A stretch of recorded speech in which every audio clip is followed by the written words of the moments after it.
Hello, and welcome to our podcast.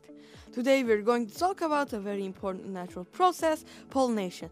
We will discuss what pollination is, how pollinators contribute to our environment, and why it matters. Let's get started. This first question is for Sarp. Sarp, what is pollination? Great question. Pollination is the process that allows plants to reproduce. It happens when pollen from the male part of a flower is transferred to the female part, leading to fertilization and the growth of fruits and vegetables. The next question is for Bora. Bora, why is pollination so important and what makes it important? So, pollination is important because it's essential for food production, ecosystem health, and economic sustainability. Without pollination, many fruits and vegetables would not grow or would have very low yields. Natural pollination supports the reproduction of different plant species, ensuring the balance of ecosystems. About 75% of global crops depend on pollination. Additionally, bees alone contribute billions of dollars to the agricultural economy each year. The beekeeping industry also benefits, as pollination supports honey production and other bee-related products. Thank you, Bora, for your answer. Now, Azra, this question is for you. Listen closely. Are there threats to pollinators? And if so, what are they?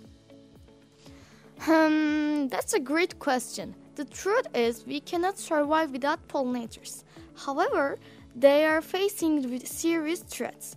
The main threats include increased use of pesticides and chemicals in agriculture, rapid urbanization, climate change, global warming, and large-scale industrial farming. These factors lead to habitat loss and put the survival of pollinators at risk. Thank you, Azra. That was a really nice answer. Naz, this question is for you. What comes to your mind when we talk about a pollination garden? What a wonderful question. A pollination garden is an ecological garden designed to support the survival of pollinating insects, prevent habitat loss, and protect plants. Can you tell us a few words about why someone your age would be interested in pollination? Well, I find pollination really cool because thanks to it, we get lots of delicious foods to eat. Without pollinators such as bees and bumblebees, we will starve. This is why we should all help to protect the pollinators and provide them with a variety of flowers to visit. Can you tell us a few words about how pollination works? Yes. Think of the bees and bumblebees as little matchmakers who bring together a girl plant with a boy plant. Now, let me explain how this works. As pollinators fly from one flower to the next, pollen sticks to their body.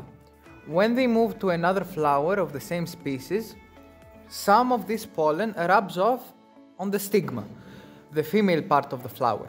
Then, pollen travels down a flower tube to reach the ovaries of the flower where the flower eggs are. Now a seed starts to develop, which eventually grows into a plant or a delicious fruit. Think of it as a new baby. You mentioned bumblebees earlier. Can you tell us which is a better pollinator between a bee and a bumblebee and why? I love bumblebees. They're magnificent to look at with their colorful, hairy bodies and their strong buzzing noise. We have learned through our training that more pollen gets sucked on their larger, hairy bodies than on a bee. On top of that, they can forage in windy weather, lower temperatures, and even in lower light. Clearly, we have a winner here. Unfortunately, their population, as well as the population of bees, are declining. Really? Why is that? Well, the main reason is that they lose their habitat.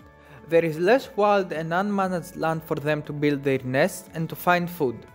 Pesticides are also a great threat for them, and then there is also world climate change.